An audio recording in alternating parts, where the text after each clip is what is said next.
ಪತ್ರಿಕಾ ವರ್ಗದವರಿಗೆ ನಮಸ್ಕಾರ. ನಮ್ಮ ಚನ್ನಪಟ್ಟಣ ಪೇಟೆಚೇರಿ ಗ್ರಾಮಸ್ಥರಲ್ಲಿ ಎಲ್ಲರನ್ನೂ ಯೋಗೇಶ್ವರ್ಗೆ ವೋಟ್ ಮಾಡಬೇಕು ಅಂತೇಳಿ ಎಲ್ಲರನ್ನೂ ಹೋಗಿ ಕೇಳ್ದು. ಎಲ್ಲ ಇಷ್ಟಪಟ್ಟು ಯೋಗೇಶ್ವರ್ಗೆ 500 ಲೀಡಲ್ಲಿ ಗೆಲ್ಲಿಸ್ಕೊಟ್ಟಿದ್ದಾರೆ. ನಮ್ಗೆ ಯೋಗೇಶ್ವರ್ ನಮ್ಮ ಪೇಟೆಚೇರಿಗೆ ತುಂಬ ಅಭಿವೃದ್ಧಿ ಕೆಲಸಗಳು ಮಾಡಿದ್ದಾರೆ.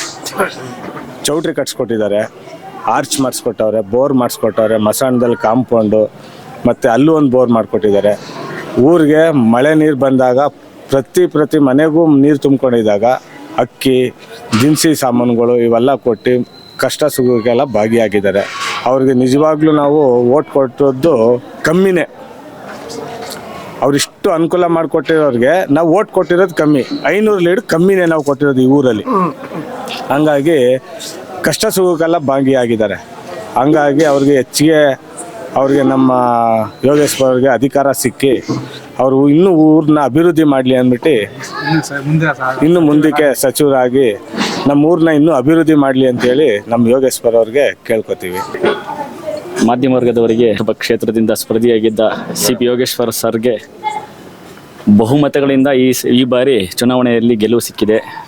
ಆದ್ದರಿಂದ ನಮ್ಮೆಲ್ಲರ ಪರವಾಗಿ ಮೊದಲನೇದಾಗಿ ಅವರಿಗೆ ವಂದನೆಗಳನ್ನು ತಿಳಿಸುತ್ತಾ, ಮತ್ತು ನಮ್ಮ ಪೇಟೆಚೇರಿ ಗ್ರಾಮಸ್ಥರಲ್ಲಿ ಯೋಗೇಶ್ವರ್ ಸರು ಬಹಳ ಅನ್ಯೋನ್ಯವಾಗಿ ನಮ್ಮನ್ನು ನಡೆಸಿಕೊಳ್ಳುತ್ತಾರೆ. ಎಷ್ಟೇ ಕಷ್ಟಗಳಿದ್ದರೂ ಅವರಲ್ಲಿ ಹೋಗಿ ನಾವು ಹೇಳಿಕೊಂಡ ತಕ್ಷಣವೇ ನಮಗೆ ಸ್ಪಂದಿಸಿ ನಮಗೆ ಬೇಕಾದದ್ದನ್ನೆಲ್ಲ ತಕ್ಷಣವೇ ನಮಗೆ ಅನುಕರಿಸುತ್ತಾರೆ. ಈಗ ಕುನ್ನಿರಕಟ್ಟೆ ಕೋಡಿ ಬಿದ್ದು ಊರೆಲ್ಲ ತುಂಬ ನೀರು ತುಂಬಿಕೊಂಡಿತ್ತು. ಆಗ ಪ್ರತಿ ಮನೆಗೂ ಬಂದು ಅವರೇ ಖುದ್ದಾಗಿ ಬಂದು, ಯಾವೊಬ್ಬ ರಾಜಕಾರಣಿಯೂ ಸಹ ಅವರ ಅಧಿಕಾರದಲ್ಲಿದ್ದರೂ ಕೂಡ ಯಾರೊಬ್ಬರು ಬಂದು ಇಲ್ಲಿ ಕಣ್ಣೀರು ಓಡಿಸಲಿಲ್ಲ.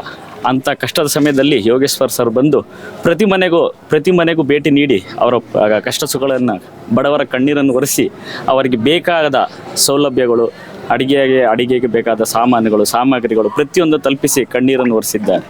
ಮತ್ತು ನಾವು ಕಷ್ಟದಲ್ಲಿ ರೋಡಲ್ಲಿ ಕೂತ್ಕೊಂಡು ಊಟ ಮಾಡ್ತಿದ್ದಾರೆ. ರಸ್ತೆಯಲ್ಲಿ ನೀವು ರೋಡಲ್ಲಿ ಕೂತ್ಕೊಂಡು ಊಟ ಮಾಡಬೇಡಿರಪ್ಪ, ನಿಮಗೋಸ್ಕರ ನಾನು ಒಂದು ಚೌಟ್ರಿಯನ್ನು ಕಟ್ಸ್ಕೊಡ್ತೀನಿ, ಎಲ್ಲರೂ ಅಲ್ಲೇ ಕೂತ್ಕೊಂಡು ಊಟ ಮಾಡಿ, ಎಲ್ಲರೂ ನೆಮ್ಮದಿಯಿಂದ ಊಟ ಮಾಡಿ, ಮಳೆ ಅದಕ್ಕೆ ಯಾವುದಕ್ಕೆ ತೊಂದರೆ ತಗೋಬೇಡಿ, ಎಲ್ಲರೂ ಒಟ್ಟಿಗೆ ಕೂತ್ಕೊಂಡು ಊಟ ಮಾಡಿ ಎಂಬುದಾಗಿ ಸಮುದಾಯ ಭವನ ಚೌಟ್ರಿಯನ್ನು ಕಟ್ಸ್ಕೊಟ್ಟಿದ್ದಾರೆ.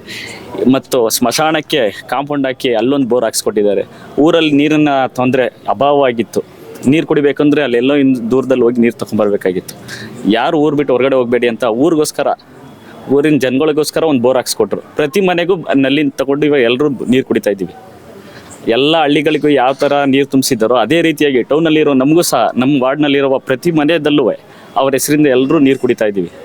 ಮತ್ತು ಇದೆಲ್ಲ ಕೊಡುಗೆಗೆ ಅಪಾರವಾಗಿ ಅವರಿಗೆ ತುಂಬುವುದೇ ಧನ್ಯವಾದಗಳನ್ನು ತಿಳಿಸ್ತೇವೆ. ಮತ್ತು ಇನ್ನೂ ಮತ್ತೊಮ್ಮೆ ಎಷ್ಟೇ ಎಲೆಕ್ಷನ್ ಬಂದರೂ ಕೂಡ, ಎಷ್ಟೇ ಚುನಾವಣೆ ಬಂದರೂ ಕೂಡ ಯೋಗೇಶ್ವರೇ ಸ್ಪರ್ಧಿಯಾಗಿರಲಿ.